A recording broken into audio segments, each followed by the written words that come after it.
자, 오늘 주제는 성경으로 해야 할 7가지 명령들, 이 주제로 여러분에게 찾아뵙도록 하겠습니다. 우리가 잘 아는 디모데후서 3장 16절은 모든 성경 기록은 하나님의 영감으로 주어지는 것이라 라고 말씀하고 계십니다. 그 말씀은 결국 하나님께서 직접 자신의 영으로 이 성경을 완성시켜서 우리의 손까지 들려주신다는 말씀이에요. 저에게는 주어진 말씀을 하나님께 감사한 마음으로 받는 거죠. 참 보면 우리가 하나님께 받은 게 많죠. 다 값없이 받은 것들입니다. 하나님께 먼저 받은 것들이에요. 그렇죠? 구원도 먼저 받았고 또 값없이 받았고 이 귀한 성경도 하나님께서 저희 손에 들려주셨습니다. 여러분에게 하나님의 말씀이 있습니까? 여러분 손에 하나님의 말씀이 있습니까? 네. 자, 그렇다면 이 하나님의 말씀으로 여러분이 해야 할 것들이 있습니다. 자, 오늘 본문 말씀인 이사야서 34장 16절에는요 이 성경을 읽으라고 하나님께서 명령하고 계십니다. 첫 번째 명령, 성경을 읽으라입니다. 너희는 주의 책에서 찾아 읽으라. 이것들 중 하나도 상실되지 아니하리니 그녀의 짝이 부족한 것은 아무것도 없으리라. 이는 나의 입이 그것을 명령하였고 그의 영이 그것들을 모았기 때문이라 라고 했어요. 하나님께서 주의 책에서 찾아 읽으라 라고 했습니다. 그런데 이 주의 책이라고 불릴 수 있는 책은 이 세상에서 단 한 권밖에 없어요. 성경이에요. 그 어떤 위대한 사람들이 쓰고 그 어떤 고귀한 사람들이 쓰고 뛰어난 문학책이라 할지라도 주의 책이라고 불릴 수 있는 책은 성경 단 한 권뿐입니다.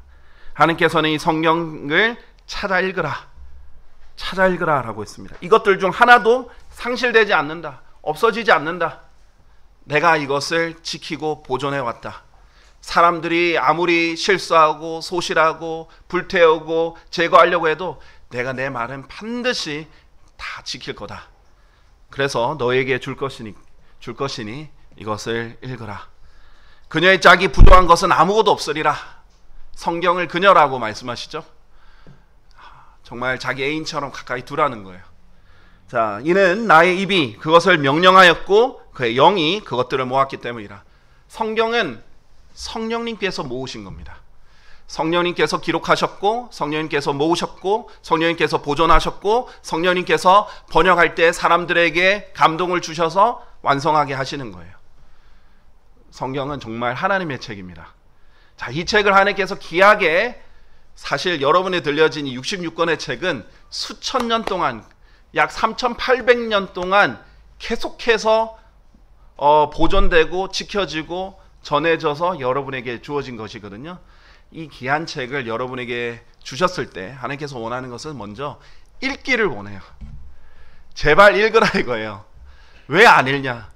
이 귀한 책을 내 뜻이 담겨있고 내 계획이 담겨있고 나의 영이 담겨있고 나의 말씀이 있고 진리가 있고 여기 생명이 있는데 왜 안 읽느냐? 얼마나 하나님께서 답답하시겠어요. 자, 그것도 하나님께서 각 나라 사람들이 자기 언어로 못 알아들을까봐, 히브리어로 적으면 다 못 알아들을까봐 각 나라 사람들이 알아들을 수 있는 언어로 각 사람들을 쓰셔서 번역해 주신 거예요. 여러분에게는 변명할 것이 없는 거예요. 여러분이 읽을 수 있는 언어로. 요즘에는 단어도 모르면 사전도 찾아볼 수 있고 검색하면은 지식은 웬만하면 다 나오잖아요. 그런 시대에 여러분이 살고 있습니다. 물어볼 수 있는 사람도 있고 배울 수 있는 사람도 있고 그런 교회도 있고. 자, 여러분에게는 하나님의 책을 읽지 못할 변명의 요소가 없습니다. 그런데요, 성경에 보면 많은 사람들이 항상 두 가지 변명을 대며 성경을 읽지 않는다고 합니다. 이사야서 29장 11절에서 13절을 보시면요, 같은 이사야서인데요 29장 11절에서 13절에 이렇게 말씀하십니다. 그리하여 모든 자들의 현시가 너희에게 마치 봉인된 책의 말씀들 같이 되리니, 마치 봉인된 책의 말씀들 같이 될 것이다. 사람들이 그것을 학식 있는 자에게 건네며 말하기를, 자, 배운 사람에게 건네며 말합니다. 내가 그대에게 간구하노니 이것을 읽으라 하면 그가 말하기를 나는 읽을 수 없노라. 이는 그것이 봉인되어 있기 때문이라. 성경 함부로 읽을 책이 아니에요. 저희 목사님 그런데 요한계시록 함부로 읽지 말래요. 전 성당을 다니는데요, 성경 해석은 사제만 할 수 있는 거래요. 읽으라! 아니요, 봉인되어 있는 책입니다. 자, 요한계시록이란 뜻은요, 하나님께서 밝히 보여주시고 알려주셨다, 계시라는 뜻이에요. 그런데 가톨릭에서 뭐라고 하죠? 묵시록. 아무도 알 수 없는 책이라는 뜻이에요. 묵시. 하나님께서 읽으라! 그런데 봉인되어 있습니다. 저는 신학교도 안 다녔는데요, 저는 그냥 일반 사람인데요, 읽으라. 그렇게 해도 봉인되어 있다 하라고 읽지 않는다는 거죠. 또 무식한 자에게 이와 같은 말로 그 책에 건네지나니 내가 그대에게 간구하노니 이것을 읽으라 하는데 그가 말하기를 나는 학식이 없노라 하는도다. 자, 그러면 학식이 있는 사람한테는 이거 봉인되어 있습니다. 자, 그러면 학식이 없는 사람한테는 나는 학식이 없습니다. 또 학식 있는 사람한테 말하면 이건 봉인되어 있습니다. 학식 없는 사람한테 말하면 저도 학식이 없습니다. 반복이 된다는 거예요. 하나님의 말씀은요, 농부도 읽고 이해할 수 있어요. 킹제임스 성경의 전신이라고 할 수 있죠. 그 정신의 기원이라고 할 수 있는 틴데일은 밭 가는 쟁기질하는 아이도 교황보다 성경을 더 잘 알 수 있게 하겠다라는 일념으로 영어로 성경을 번역을 한 겁니다. 자기 나라 언어로 성경을 번역한 거예요. 누구든지 읽을 수 있도록 하나님께서 주셨어요. 모르면 또 읽고 또 읽고 지혜를 구하면 꼭 대학을 안 다니고 또 꼭 고등학문을 배우지 않는다 할지라도 충분히 이해할 수 있도록 하나님께서 도와주시겠다고도 약속하셨어요. 중요한 거는 사람들이 온갖 핑계를 대고 읽지 않는다는 거죠. 제가 다시 한번 여쭙겠습니다. 여러분 손에는 하나님의 말씀이 있습니까? 네, 그럼 읽으셔야 돼요. 자, 이게 왜 책의 형태로 이렇게 고생해서 책의 형태로 나와야 하는가? 읽기 위해서요. 책의 가장 기본적인 형태는 읽기 위해서요. 원래 책은 이게 코덱스라는 형태거든요. 이렇게 페이지를 넘길 수 있는 형태로 만들어진 게 아니에요. 원래 책이라는 것은 스크롤 형태로 해서 두루마리 형태로 돼 있던 겁니다. 그런데 그것을 찾아서 읽고 하려고 하니까 너무 힘들어요. 길면 길수록 힘듭니다. 펼치면 저 방 끝에서 저 방 끝까지 펼쳐지는 거예요. 그리고 어디에서 시작해서 어디 중간에 찾아야 되는지도 모릅니다. 근데 그리스도인이 쉽게 읽기 위해서 이 책의 형태가 만들어진 거예요. 이거 코덱스라는 책의 형태입니다. 여러분에게 주어진 이유는요, 진짜 읽기 위해서요. 그리고도 부족해서 더 쉽게 찾게 하기 위해서 하나님께서 장을 구별하게 해주셨고 절을 구별하게 해주셔서 언제든지 인용하고 언제든지 쉽게 찾아서 구절을 댈 수 있도록 여러분에게 편리한 기능을 다 주셨어요. 자, 이제 보세요. 성경에는 색인 기능도 있죠. 책갈피도 있죠. 더 쉽게 찾을 수 있도록 하나님께서 계속 여러분에게 제공을 하는 거예요. 이제 여러분의 의무는 읽는 것입니다. 하나님께서 여러분이 충분히 이해할 수 있는 언어로 주셨으니 읽으면 됩니다. 자, 두 번째, 여러분이 성경으로 해야 할 것은요, 성경을 찾아야 합니다. 성경 말씀을 찾으셔야 돼요. 자, 요한복음 5장 39절에 하나님께서 이렇게 말씀하십니다. 성경 기록들을 찾아보라. 성경 기록들을 찾아보라. 이는 너희가 그것들 안에 영생이 있다고 너희가 생각하기 때문이라. 그런즉 성경 기록들은 나에 관하여 증언하는 것들이라 라고 했습니다. 하나님께서 성경 기록들을 찾아보라. Search the scriptures. 찾아보라. 여러분이 검색하듯이 열심히 찾아보라 라는 거예요. 연구를 리서치라고 하죠. 찾고 또 찾고 또 찾고 또 찾으라고. 하나님의 말씀을 그렇게 검색하고, 여러분이 이제 연구할 때 검색도 많이 하죠. 또 찾고 하듯이 그렇게 찾아보라 라고 말씀하시는 겁니다. 성경에 보면 예수님께서 스스로 나에 관하여 증언하고 있다라고 말하고 있어요. 자, 신약을 알고 예수님을 알고 나서 다시 구약으로 돌아가면요, 정말 어마어마하게 예수님이 많이 등장해요. 근데 신약을 모른 채 구약만 보면 예수님을 잘 몰라요. 유대인들은 불쌍한 거예요. 신약을 모른 채 구약만 읽으니까 자꾸 헛다리 짚는 거예요. 신약을 알고 보니까 하나님께서 미리 예수님을 어마어마하게 많이 넣어주셨어요. 제가 종종 하는 말이지만 구약은 예수님으로 가득 차 있습니다. 거의 두세 장에 한 번씩 예수님이 등장해요. 자, 아담 때도 아담과 이브의 죄를 덮었던 그런 동물의 가죽도 처음으로 희생해서 그 죄를 덮어줬던 것도 예수님의 예표고요. 아벨의 어린 양도, 노아의 방주도, 야곱의 사닥다리도, 아브라함이 바친 독생자 이삭도, 아론의 지팡이도, 광야의 반석에서 물을 낸 반석도, 가나안 전쟁의 군대대장 여호수아도, 라합의 주홍색 줄도, 또 뭐 말하려면 끝도 없는 그런 예수님의 예표들로 가득 찹니다. 자, 그런데 여러분이 열심히 성경 기록들을 찾으면요, 예수님을 발견할 수 있다라는 거예요. 예수님께서 말씀하시기를. 그러면 성경을 찾는 것은 예수님을 만나는 데이트 장소예요. 예수님이라는 보물을 더 많이 찾을 수 있는 것입니다. 자, 골로새서 2장 3절을 보세요. 골로새서 2장 3절에 보면 성경은 이렇게 말합니다. 그분 안에는 지혜와 지식의 모든 보물들이 감추어져 있느니라. 예수님 안에는 지혜와 지식의 모든 보물들이 감추어져 있다라고 했어요. 자, 여러분은 보물찾기 하듯이 찾으면 돼요. 성경을 읽다 보면 막 유레카를 외치고 싶을 만큼 진짜 보물을 견졌다. 아, 이 말씀이구나. 이렇게 할 때가 너무 많아요. 성경 공부를 하든 성경 읽든 생활에 적용을 하든 묵상을 하든 그런 것들을 계속 발견하게 해주신다는 거예요. 많이 찾으면 많이 찾을수록 여러분은 발견할 거예요. 예수님을 만나게 될 겁니다. 야곱을 통해서 고난 가운데 찾으시는 예수님을 만나십시오. 여호수아를 통해서 낙담할 때 용기를 주는 예수님을 만나십시오. 모세를 통해서 아무것도 없는 광야 가운데서도 생명의 물을 주시는 예수님을 경험하십시오. 성경을 읽을 때마다 예수님과 만나는 거예요. 그런데 많은 사람들이 성경 안 찾습니다. 그 많은 보물들이는 안 찾아봐요. 예수님을 만나면 단순히 지식만 알게 되는 게 아니라 인격적으로 예수님을 만나요. 하나님의 주님의 선하심을 맛보아 알 수 있다라고 했어요. 맛을 볼 수 있고 경험할 수 있고 알 수 있고 인격적으로 교제할 수 있고 계속 찾으라는 거예요. 여기에 너무나 많은 보물들이 있다는 겁니다. 그런데 많은 사람들이 이 부분을 소홀히 여기죠. 하나님께서 얼마나 답답하실까요? 내가 보물 중에 보물을 여기 뒀는데, 삼성 주식보다 더 중요한 게 여기 있는데,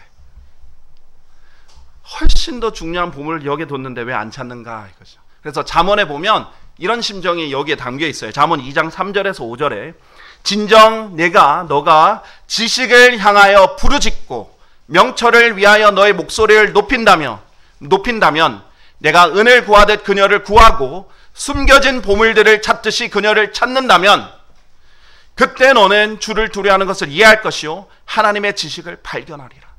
보물을 찾듯이 열심히 찾는다면 그것을 위해서 목소리를 높이고 제발 주님 하나 더 발견하게 해주십시오. 주님 오늘 한 번 더 발견하게 해주십시오. 주님 제게 그 은혜를 더 베풀어 주십시오. 그렇게 해서 찾으면 발견하리라 라고 약속하셨어요. 자, 여러분에게 하나님의 말씀이 주어졌습니다. 여러분 손에 있어요. 이제 여러분이 할 일은 열심히 찾는 것입니다. 예수님께서 찾아보라 이렇게 도전하셨습니다. 여러분이 그 도전에 또 그 약속에 응답하셔서 많은 보물들을 찾으시길 바랍니다. 자, 세 번째로 여러분이 하나님의 말씀으로 해야 되는 것은요, 이 성경을 묵상하는 것입니다. 묵상이라는 것은 깊이 생각하는 것입니다. 그렇죠? 자, 그냥 장만 소리만 내서 읽는 것이 아니죠. 장절을 이렇게 페이지를 넘기는 것만이 아닙니다. 그렇죠? 깊이 생각하는 거예요. 단 한 구절이라도 깊이 생각하라는 거예요. 자, 시편 119편 147에서 148절에서 이렇게 말합니다. 제가 아침이 밝기 전에 부르짖었나이다. 제가 당신의 말씀을 소망하였나이다. 자, 아침도 밝기 전인데 새벽부터 부르짖었다는 거예요. 왜? 말씀을 소망해서. 저의 두 눈이 밤의 경점들을 앞지르니 새벽에 일어나서 그걸 앞질러서 두 눈이 깨서 하나님의 말씀을 찾는 거예요. 제가 당신의 말씀을 묵상하려 함이니이다 라고 되어 있어요. 깊이 생각하려고, 숙고하고 묵상하고 되새이고 다시 또 되새이고, 하나님께서 이 말씀을 통해서 내게 정말 원하는 게 무엇일까 또 생각하고 깊이 생각하는 거예요. 자, 하나님께서는 이 자신의 말씀을 마치 애인처럼 또 생각하고 또 생각하고 또 보고 싶고 또 보고 싶듯이 계속 생각하기를 원하세요. 그런데 보통 여러분의 마음과 여러분 생각에 무엇이 있습니까? 하루 종일 무엇을 생각하고 계세요? 무엇이 떠오르세요? 먹을 것? 오늘 뭘 또 맛있는 걸 먹어서 내가 맛집을 찾아낼까? 예쁜 옷을 입을 것? 쇼핑할 것? 좋은 집을 찾는 것? 직장 찾는 것? 주식, 시세? 여러분의 마음속에 정말 하나님의 말씀이 있어서 계속 묵상하기를 하나님께서 바라시는 거예요. 여러분의 마음을 가득 채우는 것이 여러분이 진짜 사랑하는 거예요. 그래서 하나님께서는 이 말씀을 절대 그냥 놓치지 말고 깊이 새기고 또 묵상하기를 원하십니다. 시편 1편 2절에는 이렇게 말씀하십니다. 그러나 주의 율법 안에 그의 큰 즐거움이 있으니 그가 그분의 율법을 주야로 묵상하는도다. 자, 복된 사람은 어떤 사람인가? 주의 율법을 크게 즐거워하고 주야로 묵상하는 사람이다. 아침이고 밤이고 깊이 생각하는 거예요. 하나님께서 그런 사람에게 더 복을 주신다라고 약속하셨고요. 여호수아서 1장 8, 9절에 보면 위대한 약속이 있어요. 여호수아는 이제 모세라는 위대한 지도자가 죽고 나서 자기가 새로운 이 무리를 끄는 새로운 지도자로서 이끌어야 돼요. 그런데 첫 임무부터 전쟁이에요. 전쟁을 치러야 되죠. 이끌어야 되죠. 수많은 사람을, 그리고 정착시켜야 되죠. 너무나 막중한 임무로 아마 어깨가 짓눌렸을 거예요. 자, 근데 그때 하나님께서 여호수아에게 이렇게 말합니다. 이 율법책을 너의 입에서 떠나지 않게 할지니 오직 너는 그 안에 있는 것을 주야로 묵상할지니라. 너로 하여금 그 안에 기록된 대로 모두 준수하여 행하게 하려 함이라 라고 했어요. 이는 그때 내가 너의 길을 형통하게 할 것이요 그때 너에게 훌륭한 성공이 있을 것이기 때문이라. 세상에 많은 성공이 있죠. 세상 사람들은 돈 많이 벌거나 높은 위치에서 성공한다라고 합니다. 그러나 하나님이 봤을 때 훌륭한 성공, good success, 진정한 성공, 좋은 성공은 무엇인가? 바로 하나님께서 길을 형통하게 해주셔서 하나님의 뜻 안에서 그것을 성취하는 거예요. 여러분이 하나님의 내 인생에, 내 개개인의 인생에 주신 하나님의 사명이 무엇인가, 소명이 무엇인가, 그것을 하나님의 뜻이 무엇인가를 발견하고 거기에 인생을 쏟았는데 그것이 이루어지고 그것을 성취하는 것은 여러분 인생에 있어서 가장 큰 성공입니다. 근데 여러분 하나님 뜻을 어디서 찾을 거예요? 하나님의 말씀에서 찾는 거예요. 하나님 말씀에서 모든 사람에게 주는 일반적인 뜻 말고도 여러분 개개인에게 주시는 부르심이 있어요. 사명이 있어요. 소명이 있어요. 그것을 발견해야죠. 거기에 인생을 걸어야죠. 쏟아야죠. 주님이 오실 때까지 시간을 주시면 성취해야죠. 그것이 성공입니다. 하나님께서 그 성공을 위해서 그렇게 도와주신다는 거예요. 주야로 묵상하라 이거예요. 입에서 떠나지 않게 하라 이렇게 명령하셨습니다.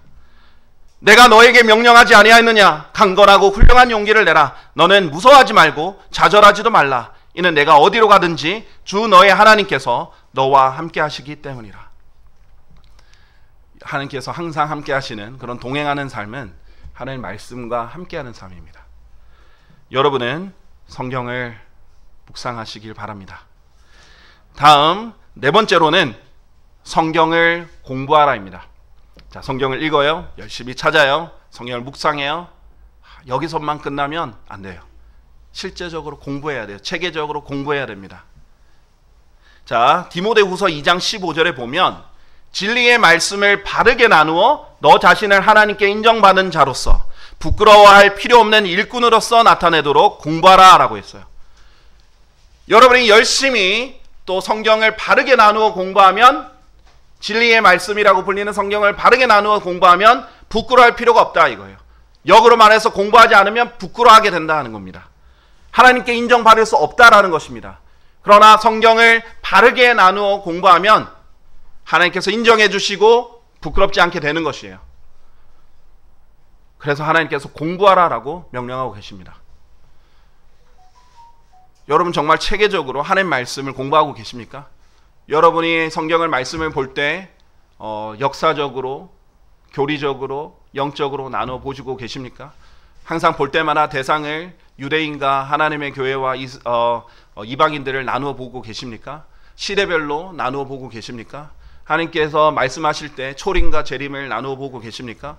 하나님이 말씀하실 때 무엇이 원칙이고 무엇이 기준인지 성경 해석하게 돼서 얼마나 원칙들을 알고 계십니까? 여러분이 아주 클리어한 구절들, 기둥 같은 구절들을 얼마나 많이 알고 계십니까? 그것으로 모호한 구절들을 얼마나 잘 해석하실 수 있습니까?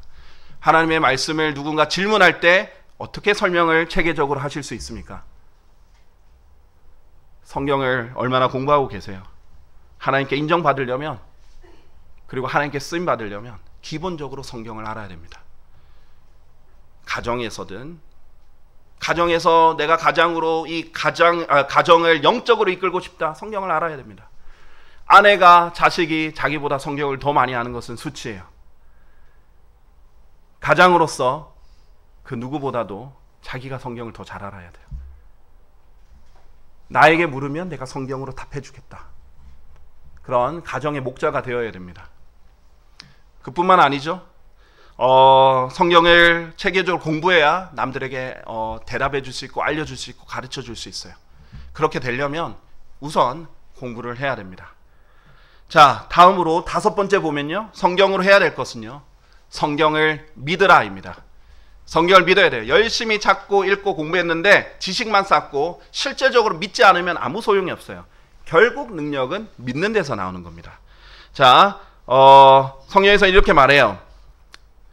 데살로니가 전서에서 이렇게 말하는데, 이런 까닭에 우리가 또한 하나님께 끊임없이 감사하노라. 이는 너희가 우리에게서 들은 하나님의 말씀을 너희가 받아들였을 때, 자, 데살로니가 사람들이 하나님의 말씀을 받아들였을 때 너희가 그 말씀을 사람들의 말로 받아들이지 아니하였고 그 말씀이 진리 안에 있는 것 같이 오직 하나님의 말씀으로 받아들였기 때문이라. 그 말씀이 또한 믿는 너희 안에서 효과적으로 역사하느니라 라고 했어요. 여러분이 하나님의 말씀을 믿으면 효과적으로 역사하는 거예요. 그냥 사람의 말이 아니라 하나님의 말로 받아들일 때, 그리고 그대로 믿을 때 효과적으로 역사하는 거예요. 거기에 하나님의 능력이 발휘되는 것입니다. 자, 이건 하나님이 말씀하셨으니까 반드시 일어날 것이다. 하나님께서 약속하셨으니까 이것은 거짓말하실 수 없는, 하나님께 내가 이것을 주장할 수 있는 약속이다. 하나님께서 보여주신 일이니 반드시 앞으로 일어날 것이다. 하나님께서 이것이 진리라고 했으니 내가 이 말에 순종하지 않으면 내가 이렇게 되겠구나. 이 말을 그대로 하나님 말씀으로 믿어야 됩니다. 그래야 하나님의 말씀이 효과적으로 역사합니다. 자, 다시 한번 여쭈겠습니다. 여러분 손에는 하나님의 말씀이 있습니까? 그럼 그 말씀 믿으셔야 돼요. 네. 여러분의 믿음의 분량에 따라 하나님께서 역사하시는 거예요. 여러분이 믿음이 적다면 그 적게 보이는 그만큼 역사하시는 거예요. 믿음이 크고 대단하다면 하나님께서 그 믿음으로 멀리 보는 만큼 역사해 주실 수 있어요. 그런데 믿음이 없으면 아무 일도 안 일어납니다. 믿어야 하나님께 기도할 수 있어요. 믿어야 하나님께 기대할 수 있어요. 그리고 믿어야 그대로 그것을 믿고 나아갈 수 있습니다. 그러면 하나님께서 정말 누가 보면은 황당무계한 소리를 하는 것 같지만 하나님께서 그것을 통해서 정말 놀라운 역사를 일으킵니다. 제가 가지고 있는 믿음은요, 하나님께서 이 한국 땅에, 이 한국 사람들을 위해서 한국어로 된 킹제임스 성경을 완성시키는 부르심을 주셨다는 거예요. 그리고 저는 이 성경을 통해서, 이 종교개혁의 성경을 통해서 이 마지막 시대에 종교통합의 영을 부술 수 있다고 봅니다. 그리고 이 땅에 개혁을 일으킬 수 있는 성경은 바로 이 성경이라고 믿습니다. 어떤 원어나 원문주의에 오염되지 않고 카톨릭의 오염되지 않고 정말 순수 그대로 그 종교개혁 성경인 킹제임스 성경을 그대로 하면 이 마지막 때에 다시 찾아온 이 암흑시대, 여기서 종교통합의 영을 뒤집어 엎고 개혁을 이룰 수 있는 성경은 바로 이 성경이라고 믿어요. 저는 하나님께서 여러분도 그 일에 쓰실 거라고 믿습니다. 하나님께서 원하시는 것도 그것이 뜻이라고 믿습니다. 자, 그러면 6번째로 성경으로 여러분이 해야 될 일은요, 성경을 가르쳐야 돼요. 다른 사람들에게 성경을 가르쳐야 됩니다. 자, 여섯 번째로 신명기 4장 7절에서 10절을 한번 보시겠습니다. 신명기 4장 7절에서 10절, 이것은 좀 긴 말씀이니까 한번 직접 보셨으면 좋겠습니다. 신명기 4장 7절에서 10절입니다.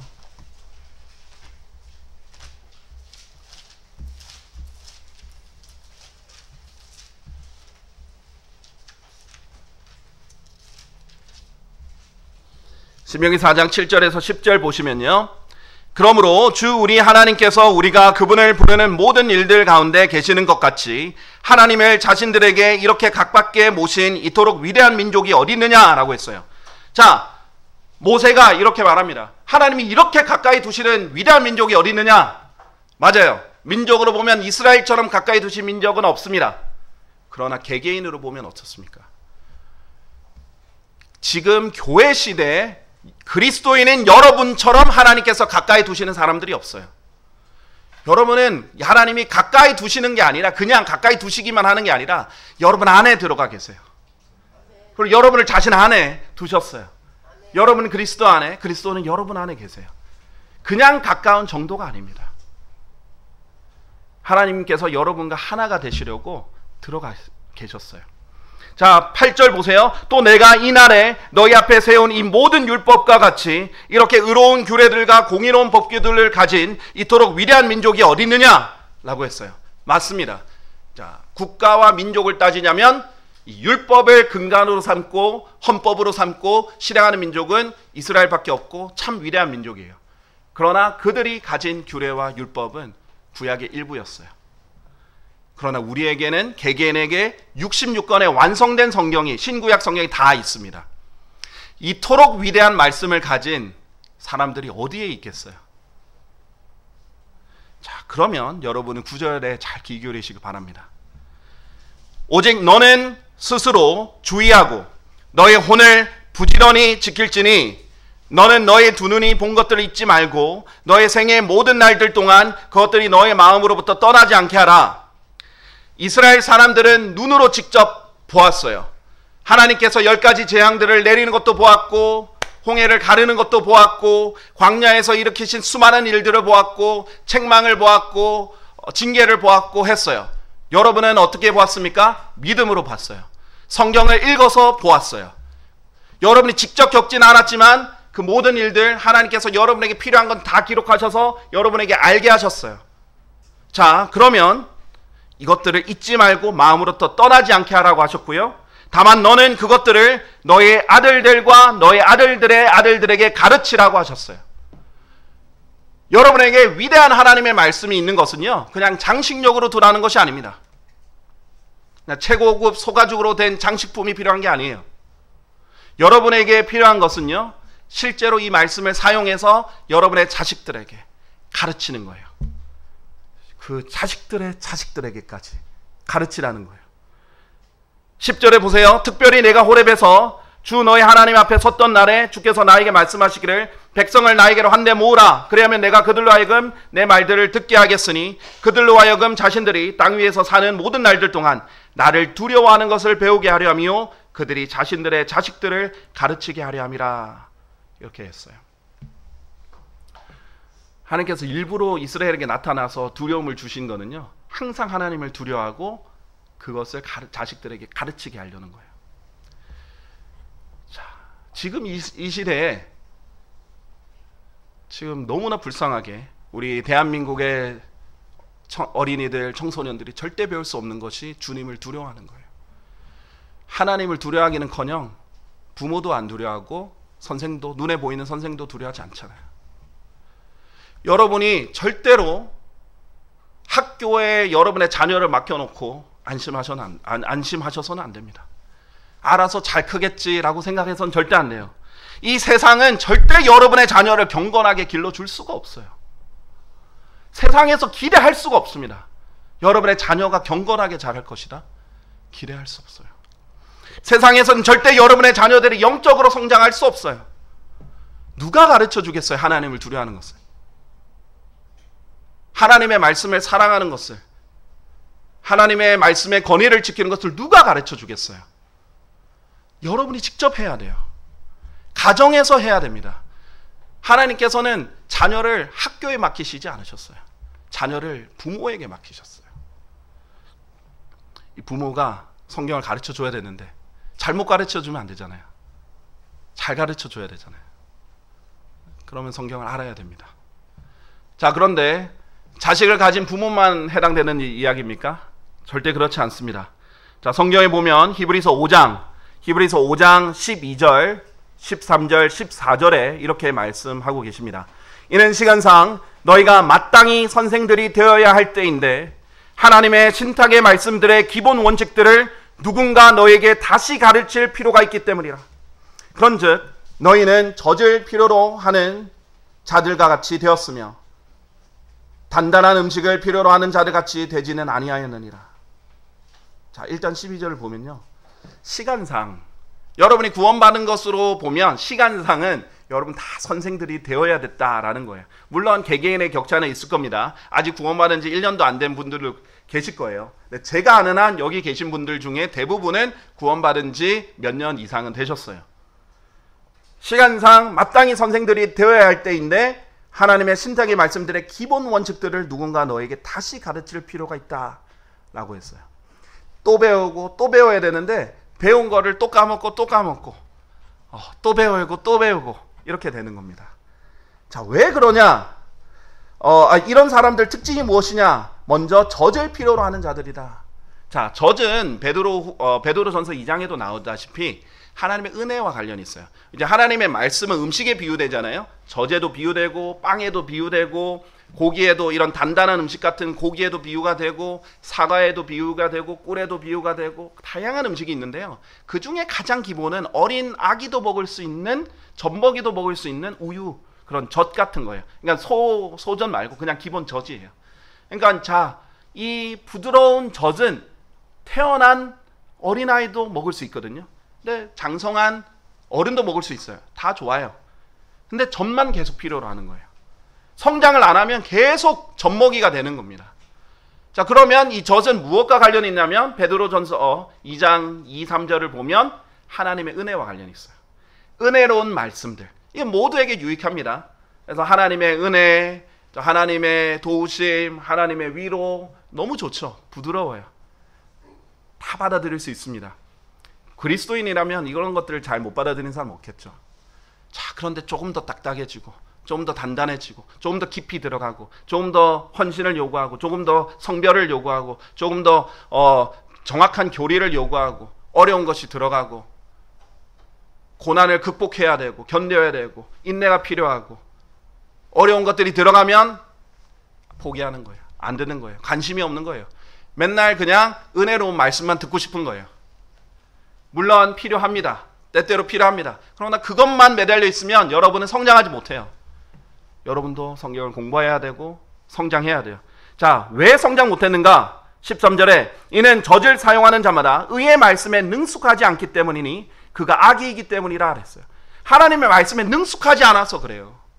어디에 무엇이 있고 또 누구한테는 무엇을 보여주고 능숙하게 이때는 이 말씀이 있고 이 교리는 이렇게 함부로 적용할 수 없는 이유는 다른 구절들이 있기 때문이다. 절대 이렇게 조화롭게 되어야 되지 상충이 될 수 없다. 이런 것들을 제시하고 점검하고 스스로 속지 않으려면 또 누군가에게 정확하게 가르쳐주고 내가 가르치는 것이 맞는지 내가 선포하는지 맞는지를 체크하고 또 체크하려면 능숙해야 되는데 능숙하지 않은 거예요. 왜 말씀에 능숙하지 않은 줄 아세요? 14절에 보면 그러나 단단한 음식은 장성한 나이에 이르는 자들에게 속해 있나니 곧 그들은 말씀을 사용함으로써 자신의 감각들이 단련되도록 하여 선악을 둘 다 분별하는 자들이다.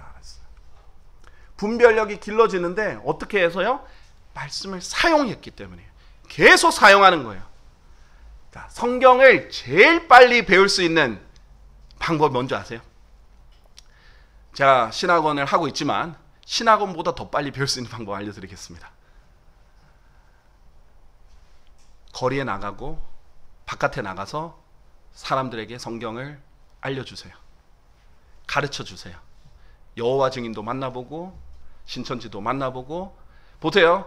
성경을 모르는 사람들은 신천지를 두려워합니다. 신천지 아웃! 오지도 마! 성경을 알면 다가갈 수 있죠.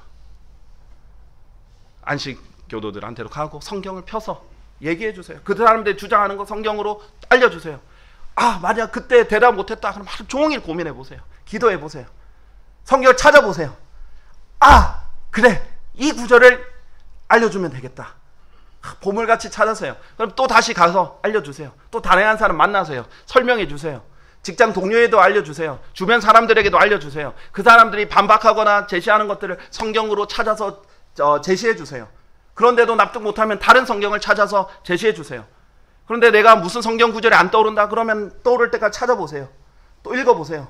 찾으면 그것들을 보물처럼 여기서 기록해 두세요. 사용하세요. 그런 것들은 안 잊어버립니다. 자기가 사용한 성경은 안 잊어버려요. 그런데 시험 보듯이 그냥 이거 달달달달 외우세요 해가지고 달달달 한번 외웠던 거는 복습 안 하면 또 까먹어요. 잘 체계적으로 배우는 것도 엄청난 기회입니다. 왜냐면 내가 막 3시간 4시간 때로는 몇 주를 걸쳐서 막 고민하던 것도 그냥 쉽게 설명해주고 정확하게 알려주고 바로바로 대답을 해줄 수 있으니까요. 그러면 그것을 지식을 얻었으면 써야 돼요. 사용해야 돼요. 언제 어디서 누구를 만나도 사용해서 알려줄 수 있으면 그 사람은 선생이 되는 거예요. 그 사람 성경 교사가 되는 거예요. 하나님께서 반드시 부르게 돼 있어요. 성경 교사로 부르는 사람의 특징이 뭡니까? 다른 사람들은 연민이 있어요. 안타까움이 있어요. 아, 내가 이 사람한테 설명을 해줘야 되겠는데 너무 안타까운데 자꾸 설명해줘야겠다. 그런데 그 사람 특징은 하나님 말씀을 들을 때마다 내가 우리 어머니한테는 이렇게 설명해야 되겠는데, 내가 내 친구 누구한테는 이렇게 해야 되겠는데, 내 직장 동료에게는 누구에게는지 이게 다 대상이 있어요. 그럼 들을 때마다 그래, 맞아, 이 구절 인용하면 되겠다. 그래, 맞아, 이렇게 하면 되겠다. 그러니까 하나님 말씀 들을 때마다 너무 중요하게 집중해서 듣는 거예요. 흡수율도 엄청 빨라요. 내가 내 아내에게 설명해 줘야겠다. 내 자식에게 설명해 줘야겠다. 그렇게 사용하면 여러분이 빨리 성장합니다. 네, 그렇게 저도 성경을 학교보다 거리에서 더 많이 배웠어요. 특히 필리핀에 가서 킹제임스 성경을 가지고 구석구석을 누비면서 방문을 두드리면서 온갖 이단들, 온갖 종파들 다 만나면서 성경으로 설명하고 얘기를 하면서 많이 익숙해졌어요. 자, 여러분도 그렇게 해서 잘 성장하시길 바랍니다. 자, 마지막으로 여러분이 성경으로 해야 될 일, 성경을 지켜야 합니다. 요한복음 14장 15절에 예수님께서 이렇게 말씀하셨어요. 너희가 나를 사랑한다면 나의 명령들을 지키라. 예수님께서는 자기를 사랑한다는 것이 무엇인지를 아주 간결하게 말씀하셨어요. 나를 사랑하는 것은 나의 명령들을 지키는 것이다 라고 알려주신 거예요. 자, 하나님의 명령들, 하나님의 말씀들을 지키지 않는 사람은 사실 하나님 사랑하는 사람이 아니죠. 저는 이제 청소년 때 찬양을 부르면서 눈물 흘리는 사람이 하나님 사랑하는 사람인 줄 알았어요. 그래서 제가 성경에 대해서 알게 돼가지고 그 사람에게 성경을 알려줬더니 굉장히 시큰둥한 거예요. 그래서 뭐 어쩌라고. 나한테 별로 중요하지 않는데, 교회만 열심히 다니면 되지. 이 사람한테 성경이 중요하지 않는구나. 성경 문제가 중요하지 않구나. 그럼 이 사람 뭐가 중요한 걸까? 그리고 왜 하나님을 섬기는 걸까? 이게 하나님 정말 섬기는 걸까? 이렇게 이제 되물은 적이 있어요. 하나님을 사랑하면 하나님 말씀들을 사랑하고 또 지켜야죠. 자, 지킨다라는 것은 제가 종종 얘기 드리지만은 이 말씀을 그대로 실행하는 것이라는 의미가 있고요. 영어로 keep. 또 다른 의미는 이것을 보호하고 수호한다라는 의미가 있어요. 먼저 하나님의 말씀을 행해야 돼요. 그대로 하나님께서 명령하셨기 때문에 따라야 됩니다. 순종해야 되고 실행해야 돼요. 실행하지 않는 말씀은 아무리 좋은 보물이 여러분이 제시돼도 사용하지 못하는 것과 동일해요. 실행하지 않으면 성장도 못합니다. 야고보서 1장 22절에서 25절을 보면요. 그러나 너희는 말씀을 실행하는 자들이 되라. 그리하여 너희 자신을 속이면서 오로지 듣기만 하는 자들이 되지 말라. 자, 어떻게 속냐면요. 교회 오래 다녀요. 많은 말씀을 듣습니다. 그런데 실행은 안 해요. 그런 사람이 제일 무서워요. 머리만 커집니다. 그러면 어떻게 자기를 속이냐면 자기가 이제 잘 안다라고 생각하는 거예요. 저 내용 들어봤는데. 저 성경 구절 알지. 그래 아는 내용이야. 오히려 그 사람한테는 이 하나님의 말씀이 막 뜨겁게 역사를 안 해요. 오히려 처음 듣는 사람이 훨씬 더 나아요. 자, 그래서 자기를 자꾸 속이는 거예요. 자기는 성장했다 생각하고 자기는 잘 안다 생각하고 오히려 더 모르는 거죠. 자, 23절에 보면 이는 만일 누군가 말씀을 듣는 자가 되고 실행하는 자가 되지 않으면 그는 자신의 본래 얼굴을 유리거울로 보고 있는 사람과 같기 때문이라. 자, 3판에 보면 유리거울로 돼 있다. 유리거울을 보는 것 같다라고 했죠. 성경뿐만 아니라 세상에서 보면 거울은 사실 이제 반사해서 볼 수 있는 것이기 때문에 모든 종류의 거울을 다 포함합니다. 유리 거울도 있지만은 지금도 현재도 그렇고 예전에도 그렇고 놋 거울도 있고 또 다양한 재료로 거울을 만들었어요. 자, 그런데 성경은 여기서는 glass, 유리로 된 거울이라고 합니다. 나중에 이 유리 거울이라는 것이 성경에 나오는 다른 유리랑 밀접한 관계가 돼요. 그냥 거울이 아니에요. 유리 거울이에요. 근데 유리 거울을 통해서 자신을 딱 보면 자기가 얼마나 더러운지 알잖아요. 자기의 문제점을 알잖아요. 그런데 실행을 안 해요.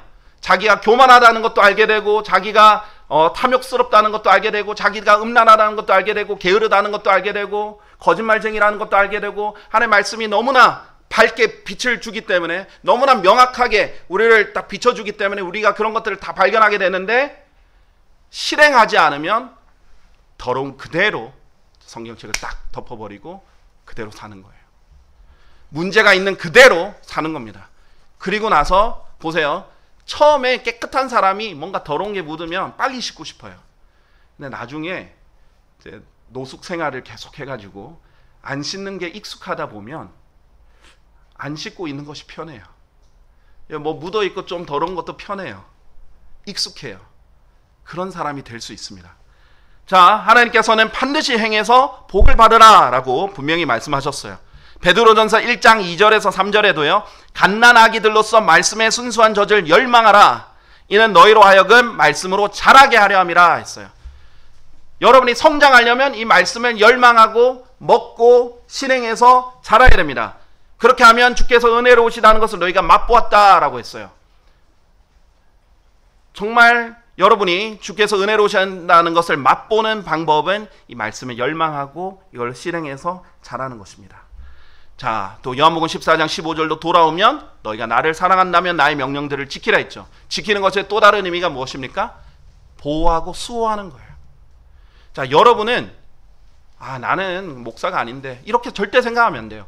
그 생각은 가톨릭적 생각입니다. 평신도와 성직자 계급을 나눈 생각이에요. 여러분 모두가 제사장들이에요. 여러분 모두가 왕가의 제사장들이에요. 하나님께서 여러분 모두와 1대1로 교제하는 사람들이에요. 여러분 안에 다 성령님 있는 사람이에요. 그런데 나는 목사가 아니니까 그런 생각을 하시면 안 됩니다. 여러분도 이 하나님의 말씀을 지켜야 돼요. 여러분도 이 하나님의 말씀을 수호하는데 동참하셔야 돼요. 이 순수한 말씀을 수호해야 됩니다. 자, 그러면 하나님께서 어떤 약속을 주셨냐면요. 21절에 나의 명령들을 가지고 그것들을 지키는 자는 나를 사랑하는 자니라. 그리고 나를 사랑하는 자는 나의 아버지께 사랑을 받을 것이고 내가 그를 사랑할 것이며 그에게 나 자신을 나타내리라. 여러분이 하나님의 말씀을 지키면 지킬수록 하나님 아버지께서 여러분을 사랑하세요. 사랑하세요. 그리고 예수님도 자신을 더욱더 여러분에게 나타내세요. 더 많이 보여주세요. 더 많이 나타나 주십니다. 여러분 열심히 예수님 만나고 싶어요. 찾으면 더 많이 만나주세요. 마지막 여러분 손에 주어진 게 아니에요. 정말 여러분 같은 그냥 그리스도인들이, 평범한 그리스도인들이 목숨 걸고 자기가 열심히 하나도 틀리지 않고 그대로 기록을 해가지고 품에 넣고, 누군가 가톨릭에서 병사를 보내서 잡으면 자기 화형 산속에, 동굴 속에, 지하에 들어가서 그런 것들을 때로는 동굴에 적었어요. 때로는 자기 품에 있는 양피지에 적었어요. 때로는 자기가 죽더라도 아들에게 남기고 죽었어요. 그렇게 해서 남은 거예요. 그렇게 해서 수호해서 온 겁니다. 여러분은 이 한국 땅에서 이제 마귀는 다양한 방법으로 공격할 거예요. 예전에 했던 물리적인 방법이 아닌 다양한 방법들로도 할 거예요. 여러분은 하나님의 말씀을 지켜야 됩니다. 이 말씀을 지키는 사람은 하나님의 사랑을 받게 되는 거예요. 하나님의 말씀, 여러분이 정말 사랑하는 것은 이 말씀을 지키는 데서 비롯되는 것입니다. 저는 여러분이 오늘 이 7가지 하나님께서 여러분에게 하라고 명령하신 것으로서 여러분이 성장하고 여러분이 유익이 되는 것뿐만 아니라 하나님께 사랑을 받고 주변 사람들에게 줄 수 있는 그런 사람들로 성숙하고 성장해 나가길 간절히 바랍니다.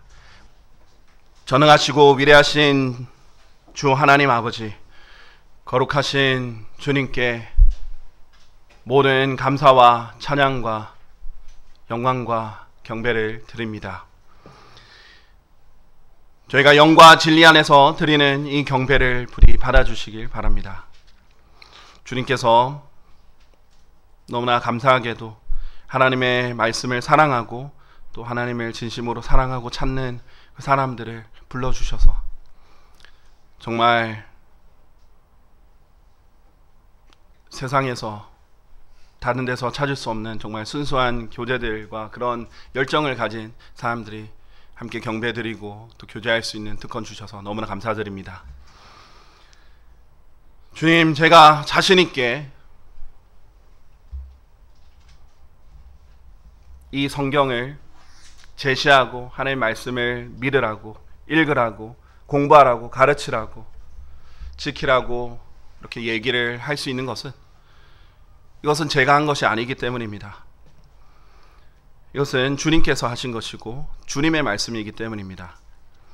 저는 주님의 이 말씀이, 주님께서 직접 하신 말씀이, 또 주님께서 직접 기록하신 말씀이 또 주님의 영감으로 보존되고 또 주님의 영의 역사로 또 그 영감으로 이 번역하는데 일일이 지혜를 주시고 인도해 주신 그 말씀으로 주어진 이 성경을 단 한 번도 저의 작품이나 저의 개인의 성과라고 절대 생각해 본 적이 없습니다. 그것은 하나님의 책이고 하나님이 하신 것입니다. 그렇기 때문에 그 어떤 부끄러움 없이 다른 사람들에게도 성경을 읽고 믿고 실행하고 지키고 이것으로 가르치라고 자신 있게 제시할 수 있습니다. 주님, 여기 계신 여러분 모두도 주님 안에서 확신을 갖고 하나님께서 지금 이 마지막 시대에도 정년 과정을 통해서 순수한 말씀을 이 땅에 주고 계시다는 그 믿음으로 하나님의 말씀을 사랑하고 묵상하고 지킬 수 있도록 도와주시고 인도해 주시옵소서. 그리하여 이 교회가, 이 작은 무리가 주님 안에서 정말 크게 쓰임을 받고 이 마지막 시대에 주님 오시기 전까지, 주님 오시기 전에 정말 이 작은 한반도 땅이라도 종교 개혁을 일으킬 수 있도록 주님 역사해 주시옵소서. 이 세상은 점점 더 악해지고 배교로 가나 주님께서 저에게 주신 이 지역만큼은 저희가 신실하게 그 일들을 감당할 수 있도록 도와주시옵소서. 주님, 오늘 이런 귀한 예배 드릴 수 있게 모든 것을 허락해 주신 하나님께 감사드립니다. 정말 저희 손에 들려있는 이 말씀은 주님의 은혜임을 고백합니다. 주님께 모든 영광을 돌립니다. 위대하신 주 예수 그리스도의 이름으로 기도드렸습니다. 아멘.